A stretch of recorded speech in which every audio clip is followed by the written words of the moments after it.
Senhor Jesus, amém. A graça e a paz esteja com vocês, meus irmãos aí nos seus lares, que o Senhor possa estar abençoando vocês também. Estamos hoje com um grupo muito bom aqui na igreja, e é tão bom podermos louvar, glorificar e exaltar o nome do Senhor. É bom estar na casa do Senhor. Quero começar esse culto deixando aí um beijo e um abraço para as nossas crianças, que o Senhor possa estar abençoando você aí na sua casa, que o Senhor possa estar falando ao seu coração nessa noite. Temos um público muito grande de crianças nos assistindo todo domingo. Para aqueles que acharam que eu estava triste domingo passado, as crianças, eu quero dizer para vocês que eu estava triste pela situação, mas alegre porque Cristo Jesus conforta os nossos corações. Então, crianças, fiquem com o coração calmo, né? Vocês que mandaram mensagem para mim, sabem para quem eu estou falando, então que Deus possa estar cuidando de você aí na sua casa. Quero também falar para os nossos irmãos da terceira idade, que nós amamos muito vocês. Está fazendo uma falta muito grande, a gente olha aqui para esses bancos e fica procurando cada um de vocês, né? Os irmãos têm assistido às nossas casas e como é bom ver que a nossa terceira idade está tão avançada, né? Eles mexem no YouTube como ninguém, então já é uma geração nova aí de terceira idade. Deus possa estar abençoando você aí no seu lar, na sua casa. O nosso desejo é que o Senhor fale ao seu coração nessa noite. Se você veio assistir esse culto com o coração triste, eu quero dizer para você que o Senhor tem um propósito muito grande na sua vida. Nós não entendemos o porquê que a gente está passando por isso, mas que o Senhor possa estar te visitando aí de uma maneira muito especial. Nós estamos dando uma volta aí por João, pelo Evangelho de João, né? Passamos aí 13, 14, 15, hoje estamos aí no 16. E cada vez que eu leio esse Evangelho, Deus tem algo novo para revelar para nós.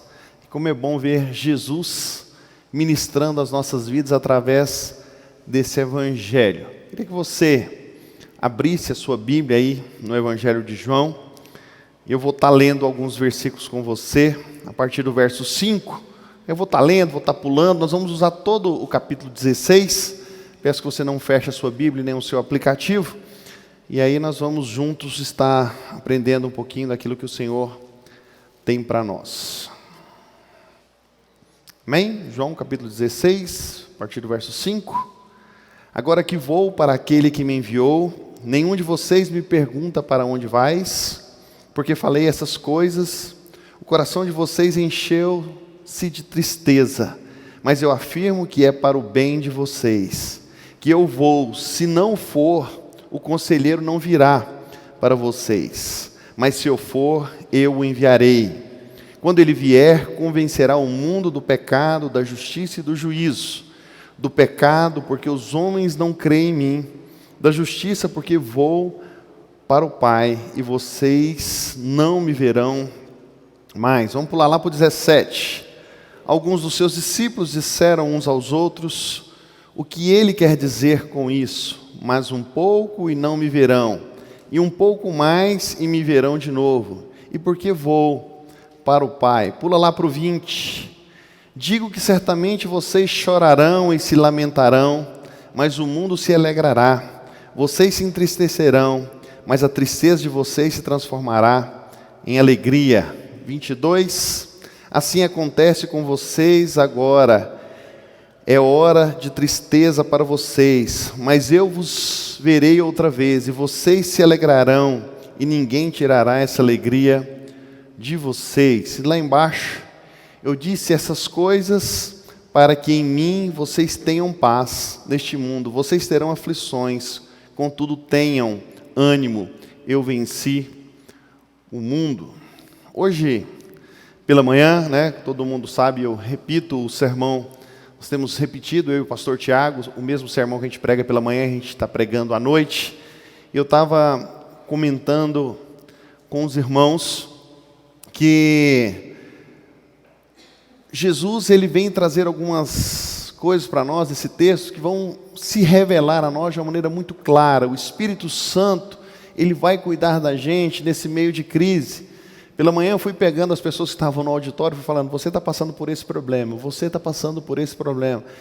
Hoje à noite eu não vou me arriscar a fazer isso, vocês são muitos. Mas mesmo sendo muitos, com exceção dos que nos visitam, a grande maioria eu conheço e sei intimamente o que está passando, o que está vivendo, como é que está a condição nesses dias. Hoje pela manhã a gente tinha uma pessoa que estava passando pelo luto do pai. O pai morreu semana passada, né? Cada um com um problema em uma área. E esse texto fala de um Espírito Santo que desempenha um papel importantíssimo nas nossas vidas. E o Evangelho de João, ele vem trazer isso para nós. O Evangelho de João vem falar assim: o Espírito veio sobre Jesus em seu batismo lá em João 1,32. Eu falei pela manhã que algumas pessoas me perguntam: pastor, por que eu aceitei Jesus e eu preciso me batizar? Eu falo: o motivo é simples. Jesus era Deus, veio à terra e se batizou, por que eu não vou me batizar? Qual é o motivo de eu não querer o batismo? Se Jesus, sendo Deus, nos trouxe um princípio tão importante, por que eu não posso descer as águas do batismo? Então Jesus, ele traz isso para nós, e ele então, o Espírito do Senhor veio sobre ele através do batismo. Algumas pessoas por aí, a nossa igreja tem essa linha, anda nessa linha tradicional, e algumas pessoas perguntam: pastor, na cristã evangélica as pessoas não são batizadas no Espírito Santo? Eu falei: como assim? Quem te falou isso? Quem falou essa inverdade para você? Nós somos batizados no Espírito Santo no momento que nós aceitamos Jesus como Senhor e Salvador das nossas vidas. E esse Espírito Santo, ele é muito presente em João, né? Ele veio, ele faz parte, né? E ele quer nos ensinar. Jesus, então, ele é batizado aí na água e no Espírito. Jesus falou que aquele que nele crê, como diz as Escrituras, no seu interior fluirão rios de água viva. E ele deixa claro na experiência e no resultado, na ação do Espírito Santo, lá em João 7. Reunindo com os discípulos, Jesus ali no cenáculo, Jesus lhes apresentou o Espírito Santo como o outro Consolador, aquele que ia cuidar de nós. Lá em João 14 fala do Espírito da verdade, aquele aonde não há mentira, o Consolador que o Pai enviará em seu nome para ensinar os discípulos e a lembrar cada um dos seus ensinos. O Consolador que dará testemunho a respeito de Jesus.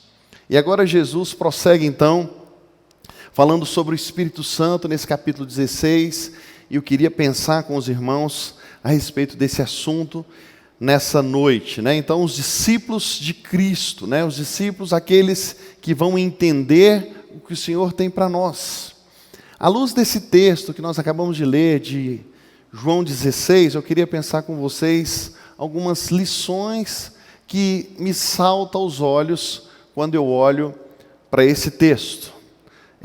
Do verso 5 ao verso 11, a gente vê então, em primeiro lugar, a obra do Espírito Santo no mundo, naqueles que não conhecem Jesus.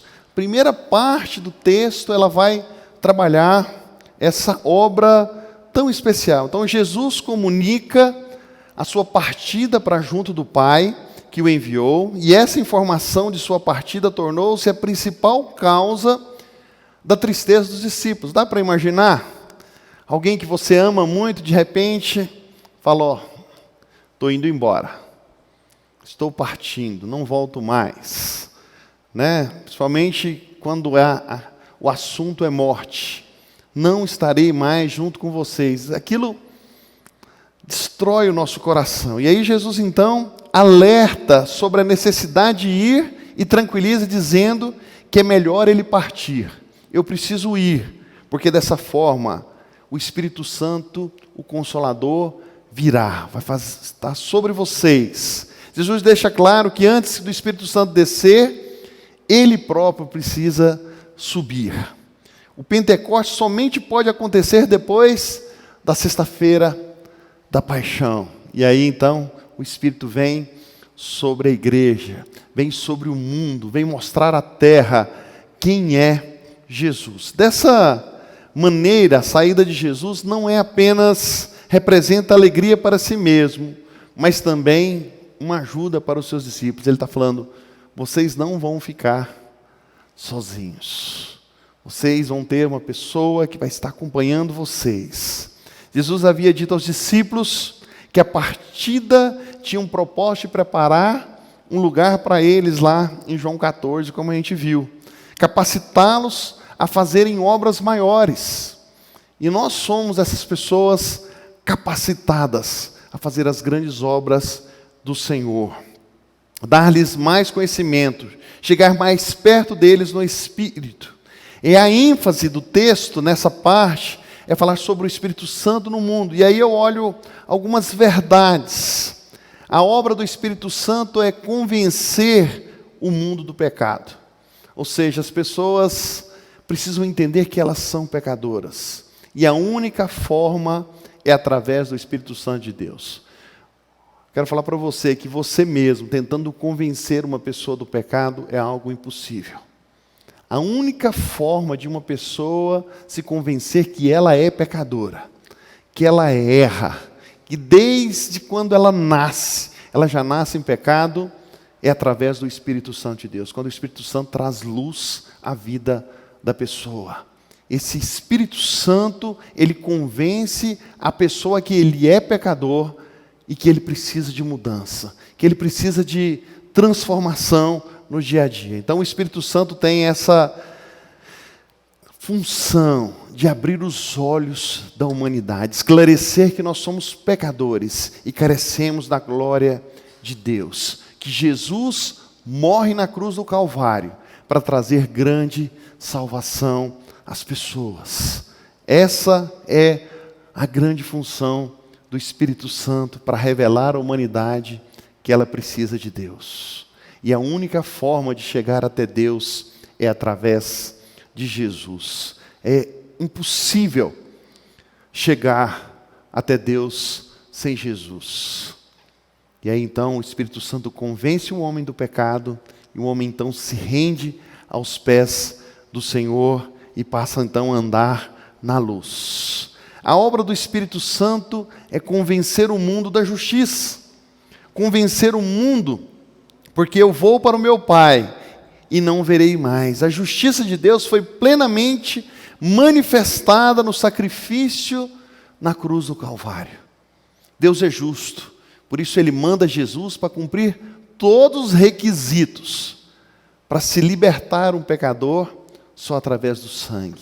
E por isso então Ele manda Jesus e o Espírito Santo vem convencer o homem que só através de Jesus é possível haver remissão de pecado. A justiça é completa, não existe outra forma, não existe outra maneira. E a obra do Espírito Santo é convencer o mundo do juízo. Existe esse juízo, um juízo que vem de Deus, porque o príncipe desse mundo já está condenado. E agora Jesus passa a reinar. A morte, a ressurreição e a ascensão de Cristo são o julgamento legal, a derrota definitiva do diabo. O diabo já não mais tem poder sobre as nossas vidas, queridos. Quando nós temos Jesus como Senhor e Salvador das nossas vidas, o diabo não mais tem poder sobre nós. Nós somos novas criaturas. Jesus despojou, venceu o pecado na cruz do Calvário. E o Espírito Santo então traz luz a isso. Temos aí então o pecado do mundo, a justiça de Cristo, o julgamento de Satanás, tudo provado pelo Espírito Santo. E aí a gente pode então crer que Jesus triunfou na cruz do Calvário. Ele não está morto, mas Ele está vivo. Amém? Jesus está vivo, meus queridos. Jesus vive, Ele reina. Segunda situação desse texto que eu queria pensar com os irmãos é a obra do Espírito Santo na vida dos cristãos, aqueles que aceitaram Jesus como Senhor e Salvador. Jesus agora, ele tem plena consciência das coisas reservadas para os seus discípulos e eles não conseguem alcançar ainda o que o Senhor tem preparado lá no verso 12. E agora Jesus então está preparando essa igreja através do Espírito Santo. Só quando Jesus ressuscitar e os seus discípulos receberem o Espírito Santo, as coisas vão ficar claras, as coisas vão se abrir, para que os discípulos possam avançar. Jesus destaca a obra do Espírito Santo na vida dos crentes, para exercer o ministério de ensino. O Espírito Santo, ele é o Espírito da verdade. Jesus é a verdade, a palavra de Deus é a verdade. Portanto, tudo que o Espírito Santo ensina está corretamente alinhado com a pessoa e a obra de Cristo, com as Sagradas Escrituras. Não é verdadeiro alguém afirmar que eu não entendo as coisas de Deus. A única forma de entender as coisas de Deus, o que a Bíblia nos revela, é através da ação infalível do Espírito Santo nas nossas vidas. Ele quer nos ensinar que todas as coisas que estão guardadas nesse livro pode mudar, pode transformar a sua história, porque Ele é o Espírito da verdade e Ele vem nos guiar em toda a verdade. Se você não sabe qual caminho seguir, ande nos caminhos do Senhor. O Espírito Santo, Ele nos empurra para fazer algo novo. Ele nos guia de uma forma extraordinária. Fala, vai por esse caminho. Esse é o melhor caminho. O Espírito Santo, ele exerce na vida do cristão uma luz, um foco luminoso, não nele próprio, não no Espírito Santo, mas ele joga luz em Cristo. Ele vem iluminar Cristo para mostrar, olha, Cristo é tudo. Ele joga essa luz, a finalidade de iluminar, não a si mesmo, mas um alvo específico que é Jesus. O Espírito Santo, ele não vem glorificar a si mesmo, mas ele vem glorificar a Jesus. Quer saber se uma pessoa está cheia do Espírito Santo? E algumas pessoas por aí ficam perguntando, será que fulano tem o Espírito Santo? Quer saber se uma pessoa está cheia do Espírito Santo? Vê se a vida dessa pessoa é uma vida cristocêntrica. Se ele vive Cristo o tempo inteiro, se ele vive as verdades de Cristo faladas na Bíblia o tempo todo. Essa é a melhor maneira de você saber se uma pessoa está cheia do Espírito Santo. O propósito do ministério do Espírito Santo é exaltar Jesus e anunciá-lo e torná-lo para que ele possa ser conhecido para todas as pessoas. Através do Espírito Santo, nós temos o conhecimento da glória de Deus. Você passa a conhecer a Deus de perto. O Filho é a glória de Deus vista em sua face. Então o Filho será glorificado. E eu passo então a entender o que o Senhor tem para nós no dia a dia. Então, primeiro o Espírito Santo traz luz para o mundo, para as pessoas que estão longe de Cristo. Segundo, o Espírito Santo traz luz para a igreja, para que possamos viver uma vida em Cristo, entendendo que Cristo é o Senhor e o dono das nossas vidas. Em terceiro, Jesus fala de uma alegria triunfante e a vitória sobre a morte. Depois de enfatizar que o Espírito Santo virá ensinar os discípulos e também para exaltá-lo como enviado de Deus, Jesus passa a falar a respeito da transformação que a sua ressurreição vai produzir na vida desses discípulos. E algumas situações interessantes nesse texto. Jesus fala com os discípulos por enigma, né? E esse enigma precisa ser decifrado.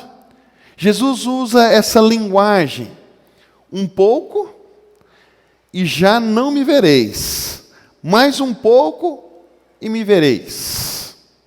Essas palavras de Jesus deixam os discípulos confusos. E eles não entendem o que Jesus quer dizer.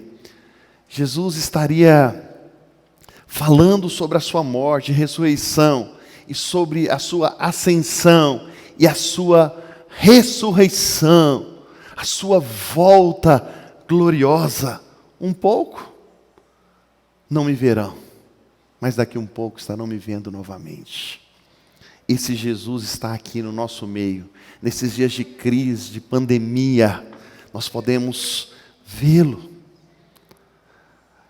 O princípio da transformação, a morte de Cristo na cruz, aquele primeiro momento onde o inimigo fala, fui vitorioso porque Jesus morreu. E aí logo em seguida, a ressurreição. O inimigo entende que ele foi derrotado. E nós somos vitoriosos em Cristo Jesus. Nesses momentos, seus discípulos se entregarão ao choro, ao lamento. No entanto, a morte de Cristo não foi a sua derrota, mas foi a sua glorificação. Ele foi exaltado. Cristo, em sua morte, venceu o diabo, triunfou sobre os seus inimigos. Em sua ressurreição. Então, os discípulos de Cristo estavam tristes, converteram sua tristeza em alegria na ressurreição. Jesus transforma todas as coisas em alegria. O segundo aspecto aqui é que o exemplo dessa transformação Jesus ilustra através do exemplo da mulher grávida. Hoje pela manhã eu estava falando sobre isso, né? Nos nossos dias é difícil até você usar esse texto, porque as mulheres, quando estão aí para ter dor próximo do parto, algumas vão lá e fazem a cesariana, já tira logo o menino, não sente tanta dor. Outras já, mesmo no parto normal, já usa anestesia, né? Mas aqui Jesus está falando daquela dor forte, latente, quando a criança está para nascer e a mulher não usa nada, e os gritos e os berros, aquela dor que causa o choro, o berro, e aí de determinado momento a criança nasce. O que era dor, o que era dificuldade, agora é transformado em alegria. O filho está no meu colo, meu bebezinho nasceu, valeu a pena toda a dor que eu senti. Jesus está falando aqui, olha, a dor causada nesses dias, o sofrimento causado nesses dias, nada é comparado naquele grande dia que nós vamos estar com Jesus. Ele usa essa ilustração para dizer, olha, a dor que a mulher grávida vai transformar em alegria. A dor que passamos, os sofrimentos que a gente passa nesse mundo, porque o texto fala de lutas e dificuldades, nada é comparável do que está por vir, do que estar na presença do Senhor. Jesus aplica a lição dizendo aos seus discípulos que quando eles virem o ressurreto e o vitorioso, o seu coração se alegrará. E essa alegria será tão robusta e tão duradoura que ninguém vai poder tirar essa alegria de nós. Quarta situação. A oração é a fonte da plena alegria. Jesus passa a falar de oração. Jesus havia ensinado aos seus discípulos acerca de oração no cenáculo. Agora ele ensina que a oração é uma fonte de bênção.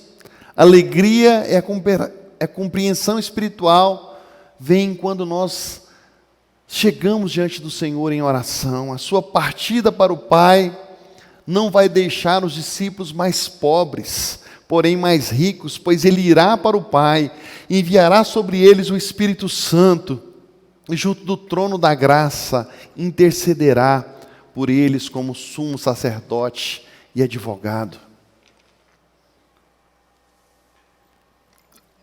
Jesus diz a eles que o Pai os ouvirá em seu nome, e ele suprirá todas as vossas necessidades. A oração é uma fonte de bênção para nós. Nesses dias de pandemia, queridos, nós temos aí uma oportunidade muito grande de entrarmos na presença do Senhor em oração. Jesus está nos ensinando a orar. Eu já usei essa ilustração algumas vezes aqui na igreja, mas Jesus, quando nos ensina a orar em seu nome, ele está falando, olha, leva esse cheque lá para Deus, ele já está assinado por mim, pede o que você quiser, que Ele está pronto para pagar. Jesus está nos ensinando a chegar diante do Senhor. Deus, podemos chegar diante do Pai Celestial através de Jesus. Que coisa boa, né? Que hoje nenhum de vocês, para chegarem até Deus, precisam vir até diante do pastor e se confessar. Não, cada um de nós podemos falar lá da nossa casa com o nosso Pai. A gente pode sair por aí, e aí o pessoal fala que quem anda de bicicleta só fala de bicicleta. E a gente pode pedalar por aí e falar: Senhor, obrigado por essa natureza tão grande. Obrigado, Senhor, porque o Senhor fez esses montes tão bonitos. Obrigado, Senhor, porque tudo que o Senhor faz é lindo. Queridos, podemos chegar diante do Senhor, podemos chegar diante do Pai em nome de Jesus. A oração é uma fonte de alegria. Jesus diz no verso 24, a partir de agora, uma vez que Ele vai para o Pai, os discípulos devem orar em seu nome, e eles serão atendidos para que a alegria deles seja completa. Alegria completa só em Cristo Jesus. A oração não é um instrumento apenas para receber o que pedimos, mas uma fonte de alegria. Talvez você pense: eu tenho que orar para pedir. Não! Ore para falar com o Senhor, para agradecer ao Senhor as bênçãos que Ele tem para nós todos os dias, queridos. Todo dia. Nós temos muito mais para agradecer do que para pedir. E às vezes a gente só pede. Nós estamos virando, sabe o quê? Quando a gente fica dessa forma, mendigos espirituais. Ajudinha. Não. Deus nos chama para glorificá-lo. A oração traz essa plena alegria que tudo que eu tenho é bom, até as coisas ruins são boas. E aí eu preciso estar diante do Pai, receber dessa dádiva do Senhor, a alegria de Deus, a alegria em Deus é a melhor coisa que existe para o homem. A alegria no Senhor é melhor do que receber algo. Que possamos viver isso no nosso dia a dia.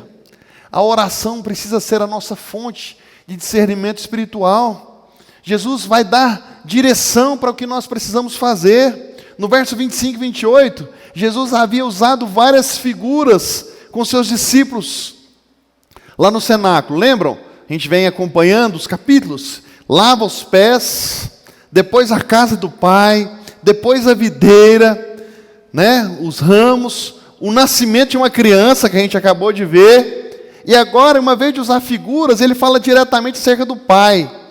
O próprio Pai os ama e é a resposta às suas orações. Não teve enigma nenhum. Está falando que Deus nos ama. Ele nos ama, meu querido. Eu tenho plena convicção disso. E quanto mais eu oro, mais Deus está perto de nós. Tenho falado muito disso. Deus não espera que você fique o tempo inteiro servindo. Ele quer que você seja amigo dEle.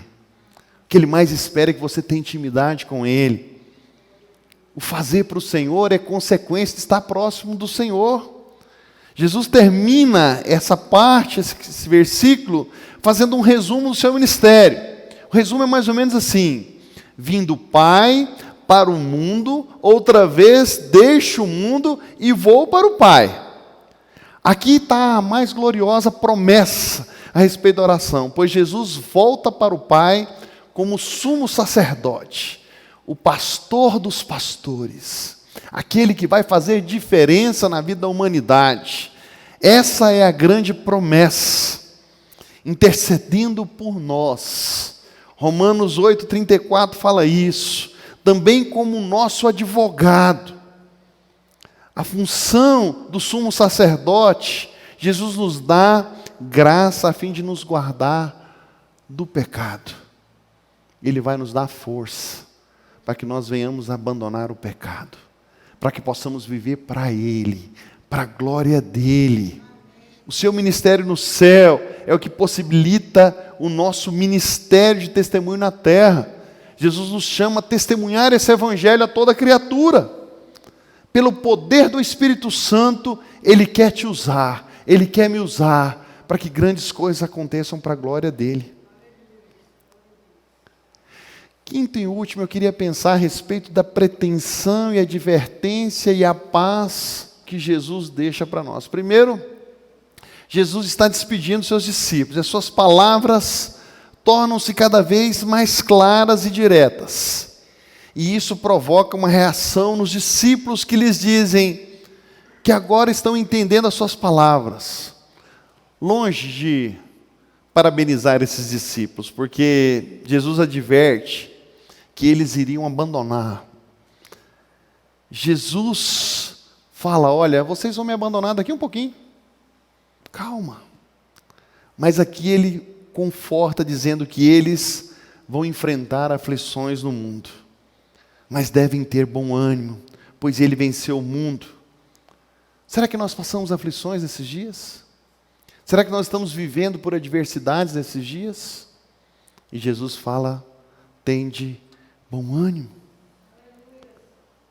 Jesus nos chama então a uma confissão. A declaração dos discípulos, embora confiante, foi presunçosa, pois eles iam abandonar Jesus dentro de poucas horas.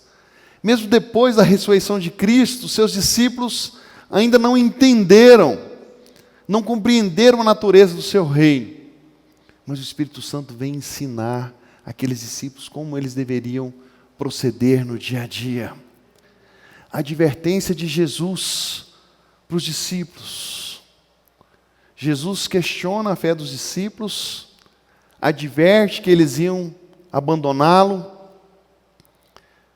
que eles estariam dispersos, mas garante-lhes que não vão ficar só, pois o Pai estará com eles, que o Espírito Santo ia estar presente na vida de cada um dos discípulos.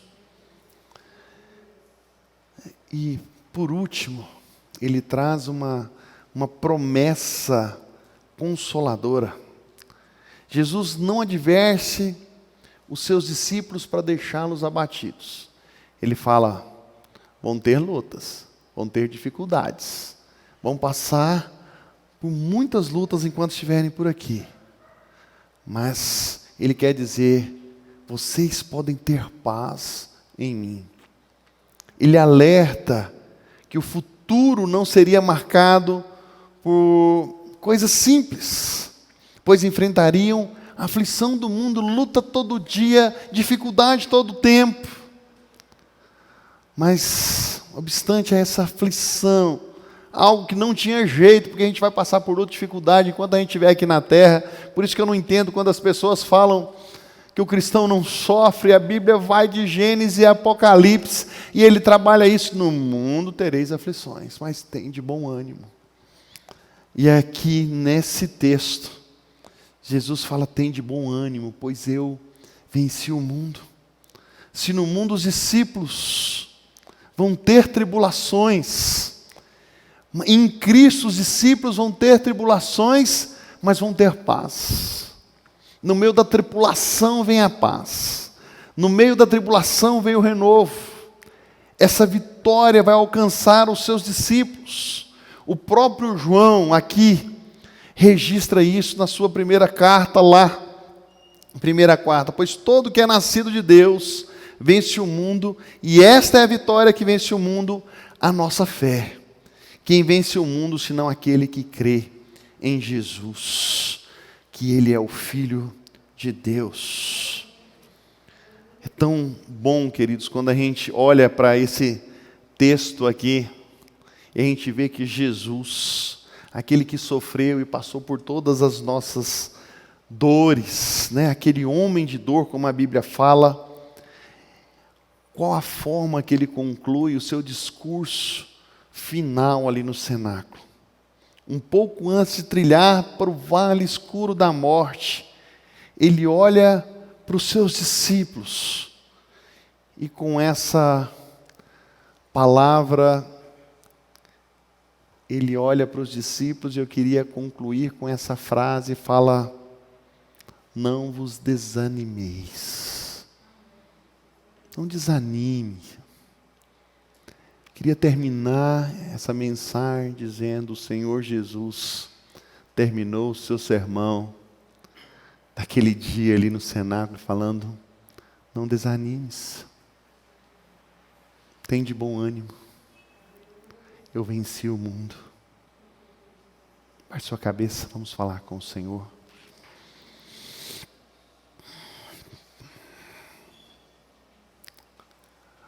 Pai bendito, eu quero glorificar e exaltar ao Senhor por tudo que o Senhor tem feito por nós. Obrigado, Deus, porque o Teu Espírito Santo é alegria e paz. Obrigado, Deus, porque o Teu Espírito Santo é verdade, é ensinamento. E Ele abre os nossos olhos para entendermos a Tua verdade. Obrigado, Deus, porque no meio dessa confusão que estamos vivendo aqui no mundo, podemos ter bom ânimo. Podemos experimentar de uma alegria que excede todo o entendimento humano. Ó Senhor, cuida de nós nessa hora. Cuida, Deus, de cada um que entrou aqui nessa noite. Cuida, Deus, dos meus irmãos, nas suas casas nessa hora. Que o Senhor possa ir ao encontro deles de uma maneira muito especial. Deus, no nome de Jesus, ajuda-nos a passar por essas aflições que temos vivido nesses dias. Quantas aflições, quanto estamos angustiados. Que possamos viver a Tua verdade, Deus, cada dia mais. Quero agradecer ao Senhor por tudo. Eu oro a Ti, no nome santo e bendito de Jesus. Amém.